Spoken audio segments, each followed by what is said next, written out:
औज़ु बिल्लाहि मिनश शैतानिर रजीम बिस्मिल्लाहिर रहमानिर रहीम क़ाला रब्बि इश्रह ली सदरी व यस्सिर ली अमरी वहलुल उक़दतम मिन लिसानी यफ़क़हू क़ौली। बिस्मिल्लाहिर रहमानिर रहीम। रब्बना ला तुज़िग़ क़ुलूबना बअद इज़ हदैतना व हब लना मिन लदुनका रहमा इन्नका अंतल वहाब। बिस्मिल्लाहिर रहमानिर रहीम।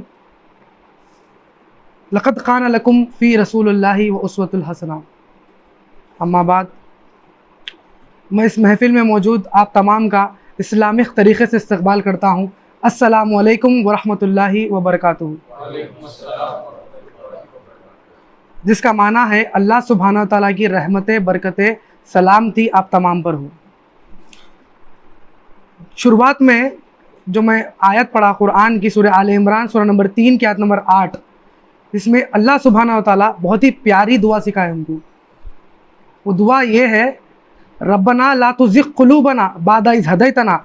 ऐ अल्लाह, हमारे दिलों को हिदायत पे आने के बाद फिर गुमराही की तरफ मत फेर। ये दुआ इसलिए इतनी इम्पोर्टेंट है क्योंकि जब हम हिदायत के रास्ते पर आ जाएं तो इस्तिक़ामत के लिए हम इस दुआ को मांगना ज़रूरी है। हमारी हर नमाज के बाद इस दुआ को हमारी दुआओं में ऐड करना, क्योंकि हम कई चंद बातें सुन लेते बयानों में, अमल करने की सोचते और कुछ अमल भी कर लेते कुछ हद तक, लेकिन इस्तिक़ामत के लिए जो है ना हम आगे पीछे होते कभी। तो उसलिए बहुत ही प्यारी दुआ है ये, हमको सीखना चाहिए। और अल्लाह ताला इस दुआ में ये फरमाए, बादा इज़ हब लना मिन लदुनका रहमा इन्नका अंतल वहाब। अल्लाह काफ़ी रहम करने वाले हैं और खूब अता करने वाले हैं। सुभान अल्लाह। तो इंशाअल्लाह ये नसीहतें मेरी खुद की नसीहतें नहीं हैं, ये अल्लाह के रसूल की नसीहत है इस उम्मत के लिए। नबी सल्लल्लाहु अलैहि वसल्लम की ज़िंदगी का हर हिस्सा, हर पहलू हमारे लिए नसीहत है। लेकिन मैं इंशाअल्लाह पूरा नहीं, बल्कि नबी सल्लल्लाहु अलैहि वसल्लम की ज़िंदगी के आखिरी जो चंद अय्याम थे, ज़िंदगी के आखिरी लम्हात थे, उसमें से जो अहम नसीहतें नबी सल्लल्लाहु अलैहि वसल्लम जो इस उम्मत के लिए बताए, इंशाअल्लाह उसके ऊपर गुफ्तगू करूँगा। तो नबी सल्लल्लाहु अलैहि वसल्लम के आखिरी अय्याम में, उनके ज़िंदगी के आखिरी 5 दिन पहले का वाक़या, जब नबी सल्लल्लाहु अलैहि वसल्लम शदीद बुखार में थे, शदीद तकलीफ़ में थे अल्लाह के रसूल सल्लल्लाहु अलैहि वसल्लम। उस वक्त उनके सर पर पट्टी बांधी हुई थी, शिद्दत की तकलीफ़ थी। सहाबा से मालूम हुआ कि सहाबा इकराम मदीने में परेशान हैं, कई सहाबा तो रो रहे हैं कि हमारे नबी का दीदार करना है हमें। तो अल्लाह के रसूल सल्लल्लाहु अलैहि वसल्लम हुक्म दिए सहाबा इकराम को कि मुख्तलिफ़ कुओं से पानी लाया जाए 7 मशक़ीज़ों में और मुझ पर से बहाया जाए। इस हुक्म पर सहाबा ने अमल किया और नबी सल्लल्लाहु अलैहि वसल्लम के ऊपर से पानी बहाया गया। इतना पानी बहाया गया यहाँ तक कि नबी सल्लल्लाहु अलैहि वसल्लम ने फरमाया, अब बस, अब बस। उसके बाद नबी सल्लल्लाहु अलैहि वसल्लम की तबीयत में कुछ हल्कापन महसूस हुआ उनको। वो उठे और मस्जिद नबवी की तरफ तशरीफ़ ले गए और मस्जिद नबवी में दाखिल हुए और मिंबर के करीब गए और मिंबर पर चढ़ गए और नबी सल्लल्लाहु अलैहि वसल्लम ने वहाँ ठहर कर कुछ नसीहतें फरमाई इस उम्मत के लिए। आइए देखते हैं नबी सल्लल्लाहु अलैहि वसल्लम ने क्या फ़रमाया। नबी सल्लल्लाहु अलैहि वसल्लम ने खुतबे की शुरुआत की और फरमाया कि इन यहूदियों पर अल्लाह की लानत हो, इन यहूदियों पर अल्लाह की लानत हो, क्योंकि इन्होंने अपने नबियों की ख़बरों को सजदागाह बना लिया। अल्लाहु अकबर। लेकिन ऐ मेरे सहाबा, तुम लोग ऐसा मत करना। लेकिन आज पूरा बाज़ार उसी का गर्म है। आज आप देख लो, नबियों की ख़बरों को तो छोड़ो, ऐरे गैरों की ख़बरों को भी आज सजदागाह बना लिया गया है। ये नबी की नसीहत थी। आखिरी वक्त पर मिंबर से ठहर के नबी ने फरमाया कि यहूदियों पर अल्लाह की लानत हो, क्योंकि उन्होंने अपने नबियों की ख़बरों को सजदागाह बना लिया था। गौर फरमाने की चीज़ है ये। फिर अल्लाह के रसूल सल्लल्लाहु अलैहि वसल्लम ने कहा, क्या किया अल्लाह के रसूल सल्लल्लाहु अलैहि वसल्लम ने? अपने कुर्ते को उतार दिया और पलटकर अपनी पीठ की जानिब बताई और कहा कि अगर मैंने तुम में से किसी को तकलीफ़ पहुंचाई तो आज मेरी पीठ तुम्हारे सामने जाहिर है, आओ और अपना बदला निकाल लो। अल्लाहु अकबर।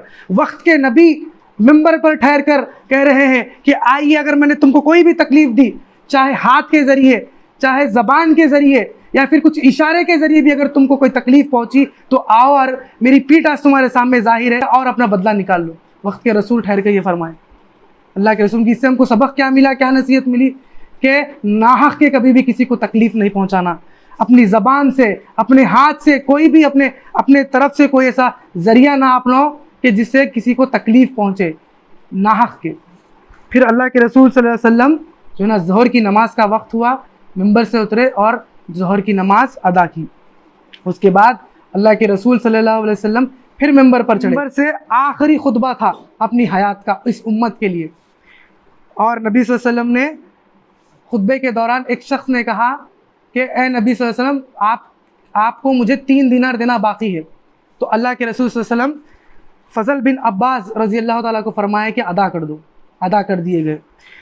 फिर नबी सल्लल्लाहु अलैहि वसल्लम ने फरमाया कि मुहाजिरीन सहाबा को बुलाओ। तमाम सहाबा तो मौजूद थे, लेकिन अल्लाह के रसूल सल्लल्लाहु अलैहि वसल्लम ख़ास तौर पे मुहाजिरीन सहाबा से मुखातिब होना चाह रहे थे। तो तमाम मुहाजिरीन सहाबा जमा हुए और गिरदा गिरदी में थे कि अल्लाह के रसूल क्या फरमाने वाले हैं। तो अल्लाह के रसूल फरमाए, ऐ मेरे मुहाजिरीन सहाबा याद रखो, ऐ मेरे मुहाजिरीन सहाबा याद रखो, अंसार ने, मुहाजिरीन साहबा सबसे पहले कौन है? मुहाजिरीन साहबा आप जानते, जो मक्के में अपनी जान, इज़्ज़त, आबरू को जो है ना कुर्बान कर कर आए थे इस दीन की खातिर अल्लाह के रसूल सल्लल्लाहु अलैहि वसल्लम के साथ। तो उस मुहाजिरीन साहबा से अल्लाह के रसूल ने खिताब किया और फरमाया, ऐ मुहाजिरीन साहबा याद रखो, ये जो अंसार साहबा है, अंसार साहबा कौन थे? जो मदीने में नबी सल्लल्लाहु अलैहि वसल्लम का इस्तकबाल करे, जो मदद करे अल्लाह के और अल्लाह के नबी सल्लल्लाहु अलैहि वसल्लम की दीन की मदद करे। तो उनके बारे में वसीयत फरमाया रसूल सल्लल्लाहु अलैहि वसल्लम ने और फरमाया कि ये जो अंसार सहाबा है, इन्होंने तुम्हारे नबी और अल्लाह के दीन की जो मदद की है, क़यामत तक हम सब मिलके इस मदद का क़र्ज़ अदा नहीं कर सकते। अल्लाह अकबर। नसीहत क्या मिली हमको कि जो लोग अल्लाह के रास्ते में लगे हुए हैं, दिन और रात लगे हुए काम कर रहे हैं दीन का, उनका कोई पुरसाने हाल नहीं है। देख लो आप, बहुत सारे लोग अल्लाह के रास्ते में लगे हुए हैं, दिन शाम उनको कोई फ़ायदा नहीं है, दुनिया की कोई उनको ख्वाहिश नहीं है, बस अल्लाह को राज़ी करना है, इस दीन का काम करना है, इस शरीयत को नाफिज करना है ज़मीन पर, उनका यही एक मकसद है।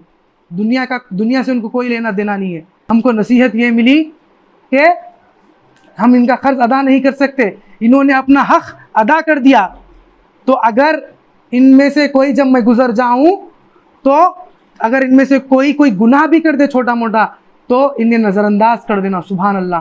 अल्लाह के रसूल सल्लल्लाहु अलैहि वसल्लम की नसीहत थी। हमको इसमें नसीहत क्या मिली, सबक क्या मिला कि जो लोग दीन की खातिर अल्लाह के रास्ते में निकलते हैं तो उनकी हमको मदद करना चाहिए, उनके साथ हमको ठहरना चाहिए। और अगर तुम माशी इकोनॉमिकली आप पैसे से मदद नहीं कर सकते, कम से कम उनके साथ जाके ठहरो, मोरली उनको सपोर्ट करो, जिस तरीके से तुमको हो सकता है उस तरीके से सपोर्ट करो। ये नसीहत थी रसूलुल्लाह सल्लल्लाहु अलैहि वसल्लम की इस उम्मत के लिए। सुभान अल्लाह। फिर उसके बाद अल्लाह के रसूल सल्लल्लाहु अलैहि वसल्लम ने फरमाया, ना एक दूसरे की ना इज्जत उछालना, ना जान के दुश्मन बनना। आप देख सकते पूरा माहौल इसी का है आज, एक दूसरे की इज्जत उछालना। कोई किसी के बारे में कोई चीज़ मालूम हो गई, चार में जाके आप बोल दे रहे, भाई ना ऐसा करा, मैं उसको वहाँ देखा, मैं यहाँ देखा। सही बुखारी की हदीस में आता कि अगर कोई किसी की तुमको जेन्यून बुराई भी मालूम है, आपके सामने जाहिर हो गई, किसी दूसरे को जाके मत बोलो। बोले क्यों? क्योंकि रोज़े क़यामत अगर आप उसकी बुराई को छुपाएंगे तो अल्लाह ताला आपके गुनाहों पे और आपके बुराइयों पे पर्दा डालेंगे। सुभान अल्लाह। ये फजीलत, कैसा शर्फ अता करे अल्लाह ताला हमको कि हमको जो है ना किसी दूसरे की बुराई मालूम हुई तो हमको उस पर पर्दा डालना है। लेकिन जो है ना आज माहौल उसी का है, एक दूसरे की इज्जत उछालना है। तो अल्लाह के रसूल सल्लल्लाहु अलैहि वसल्लम खुतबे में आखिरी अपने ठहर कर फरमाए कि एक दूसरे की इज्जत ना उछालना और ना जान के दुश्मन बनना।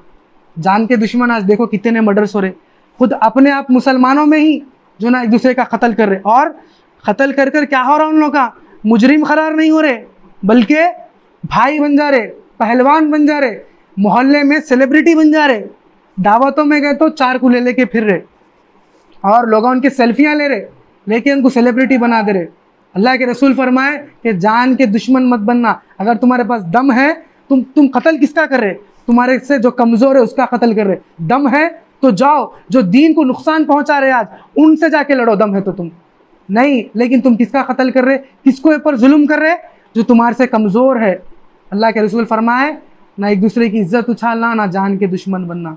इसी के साथ अल्लाह के रसूल अपने खुतबे को ख़त्म करे और घर को वापस हो गए।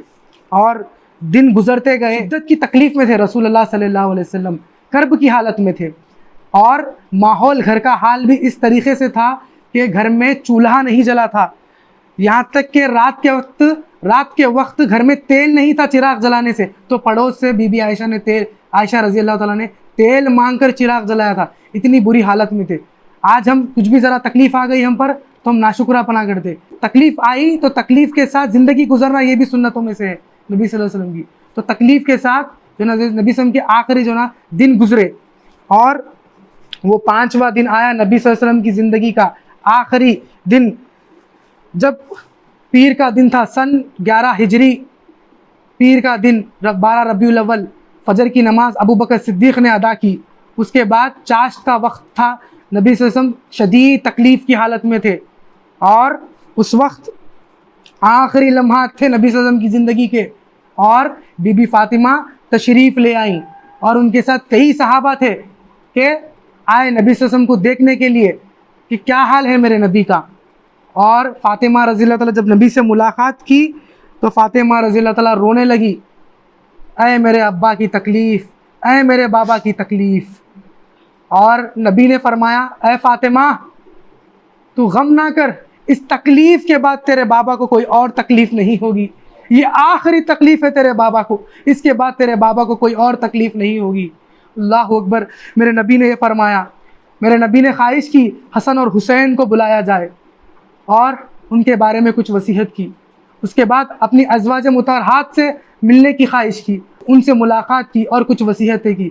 उनके तमाम हुकूक़ बताए नबी सल्लल्लाहु अलैहि वसल्लम ने, तमाम अपनी अज़वाज के। नबी वसल्लम का जो आखिरी जो लम्हात थे वो बीबी आयशा के हुजरे में थे। तो उससे पहले बीबी मैमुना के घर पर अल्लाह के रसूल सल्लल्लाहु अलैहि वसल्लम ने तमाम अपने अज़वाज को जमा किया और उनसे इजाज़त ली कि जो मैं मेरी ज़िंदगी के आखिरी लम्हात है वो मैं आयशा रज़ी अल्लाह ताला के हुजरे में गुजारना चाहता हूँ। अपने अज़वाज से, अपनी बीवियों से इजाज़त ली तो नसीहत क्या मिली कि अपनी बीवियों की इज़्ज़त करो, उनके साथ एहसान करो, उनके साथ अदल करो। हमको नसीहत ये मिली इससे। और बीबी आयशा का जो मुकाम था कि उनके हुजरे में जो ना नबी सल्लल्लाहु अलैहि वसल्लम के आखिरी लम्हात गुजरे, और बीबी आयशा के बिस्तर पर नबी सल्लल्लाहु अलैहि वसल्लम को वही आती थी। सुभान अल्लाह, ये आयशा रज़ी अल्लाह ताला की फजीलतों में से। तकलीफ़ उनकी लम्हा दर लम्हा बढ़ते गई, उसके बावजूद भी नबी सल्लल्लाहु अलैहि वसल्लम की जो है ना सांस फूलने लगी। आखिरी वक्त आ गया, सकरात के हालत में आ गए मेरे नबी, सांस फूलने लगी, लेकिन नबी की ज़बान पर बस एक ही अल्फाज जारी था। क्या अल्फाज था आप जानते हो? वो अल्फाज सिर्फ एक ही अल्फाज था, अस्सलाह अस्सलाह अस्सलाह, जिसको आज हम नमाज बोलते कि नमाज को जो ना मत छोड़ो, नमाज को मत छोड़ो, नमाज को मत छोड़ो। ये आखिरी नसीहत थी इस उम्मत को नबी सल्लल्लाहु अलैहि वसल्लम की कि नमाज को मत छोड़ो, नमाज को मत छोड़ो। यहाँ तक कि नबी सल्लल्लाहु अलैहि वसल्लम की आवाज़ अंदर चले गई तो मेरे नबी इशारा कर कर बताते कि नमाज को मत छोड़ो मेरी उम्मत, नमाज को मत छोड़ो, नमाज को मत छोड़ो। ये आखिरी नसीहत थी उम्मत को नबी सल्लल्लाहु अलैहि वसल्लम की तरफ से। लेकिन आज हम नमाज को आसान ले रहे हैं। नमाज को आसान मत लीजिए मेरे भाई, इजी मत लीजिए। और बाज़ लोग नमाज की जो ना नीयत दर्ज करे तो कैसा कर रहे कि दुनिया की खातिर कर रहे। क्या मैं नमाज़ पढ़ा तो मेरा कारोबार अच्छा चल जाता, मैं नमाज़ पढ़ा तो मेरे को जॉब में प्रमोशन आता। अरे दीन की खातिर पढ़ नमाज, दीन को कायम करने के लिए पढ़ नमाज। असल वजह तो ये है, इसी चीज़ के ऊपर अल्लामा इकबाल का अशार है, क्या फरमाया? मेरे ज़िंदगी का मकसद तेरे दीन की सरफराजी, मैं इसीलिए मुसलमान, मैं इसीलिए नमाजी। कि दीन की सरफराजी के लिए पढ़ना है हमको नमाज, इस दुनिया के लिए नहीं पढ़ना। दुनिया तो गुजर जाएंगी, ऐसा ना वैसा तेरे मुकद्दर में जितना लिखे अल्लाह ताला तेरे को उतना दे के रहेंगे। हाँ तू नमाज कुरान पढ़ेंगे, उसकी बरकत ज़रूर मिलेंगी तेरे को तेरे ज़िंदगी में, लेकिन असल मकसद क्या होना है? इस दीन की सरफराजी करना है हमको, इस दीन के लिए, इसको कायम करने के लिए, अल्लाह को राज़ी करने के लिए हमको जो ना नमाज को अदा करना है।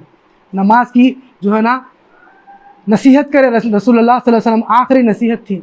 और उसके बाद तकलीफ़ बढ़ती गई। नबी सल्लल्लाहु अलैहि वसल्लम एक प्याला मंगाए पानी का, जिसमें दोनों हाथ डुबाए और अपने हाथों से अपने चेहरे को पोंछते गए। अबू बकर सिद्दीक़ रज़ी अल्लाह ताला के बेटे अंदर आए और वो मिसवाक कर रहे थे। उस वक्त नबी को देखने के लिए आए। तो उन्होंने नबी सल्लल्लाहु अलैहि वसल्लम ने बीबी आयशा की तरफ देखा तो आयशा रज़ी अल्लाह ताला समझ गई कि वो जो है ना मिसवाक करना चाह रहे। तो इसमें नसीहत क्या मिली कि नबी सल्लम को पसंदीदा सुन्नत थी मिसवाक करना। तो हम जो है ना अपनी ज़िंदगियों में जो है ना ये सुन्नत को जो है ना जारी रखे, मिसवाक का इस्तेमाल करते रहें इंशाअल्लाह। तो नबी सल्लल्लाहु अलैहि वसल्लम आखिरी वक्त में मिसवाक करे और अपने चेहरे को पानी से पोंछते रहे और सकरात का आलम शुरू हो गया। और जब खैबर की जंग हुई उस वक्त पर नबी सल्लल्लाहु अलैहि वसल्लम को जहर दिया गया था, उस जहर का असर भी तकलीफ़ में मौजूद था। मेरे नबी का बहुत तकलीफ़ में थे मेरे नबी। और बीबी आयशा फरमाती है मेरे नबी ने जो है ना मेरे सीने को टेक लगा लिया और जो है ना फरमा रहे थे मेरे नबी के होठों पे कुछ सरगोशी हुई। तो बीबी आयशा रज़ी अल्लाह कान लगाकर सुन रही थी और मेरे नबी सल्लल्लाहु अलैहि वसल्लम ने आखिरी वक्त पर जो है ना अपने हाथों को उठाया, छत की तरफ निगाह की और बस फरमा रहे थे ला इलाहा इल्लल्लाह, नहीं है कोई माबूद सिवाय अल्लाह के, और बेशक मौत की सख्तियाँ हैं, बेशक मौत की सख्तियाँ हैं, बेशक मौत की सख्तियाँ के आखिरी अल्फाज थे कि उन अम्बिया, उन शहदा, उस सालेहीन के हमराह, ऐ अल्लाह मुझे बख्श दे, ऐ अल्लाह मुझे बख्श दे, तू रहम कर मेरे मौला मुझ पर रहम कर मेरे अल्लाह, अल्लाह मुझे उस रफ़ीक़ुल आला में पहुँचा दे, मुझे उस रफ़ीक़ुल आला में पहुँचा दे, मुझे उस रफ़ीक़ुल आला में पहुँचा दे। 3 बार नबी सल्लल्लाहु अलैहि वसल्लम ने दुआ मांगी हाथों को उठाकर और दोनों हाथ छूट गए तो क़यामत तक के लिए छूट गए। उम्मत जो है ना यतीम हो गई और रहमतुल आलमीन गुज़र गए, उनकी वफ़ात हो गई। हम सबको छोड़कर हमारे नबी चले गए। उस रातों में उठकर उम्मत के लिए दुआएं मांगने वाले नबी चले गए। अल्लाहु अकबर। ये आखिरी नसीहतें थी अहम नबी सल्लल्लाहु अलैहि वसल्लम की हयात की। अल्लाहु अकबर। मैं अल्लाह से दुआ करता हूँ अल्लाह ताला हमको इन नसीहतों पे अमल करने वाला बनाए। आमीन या रब्बुल आलमीन।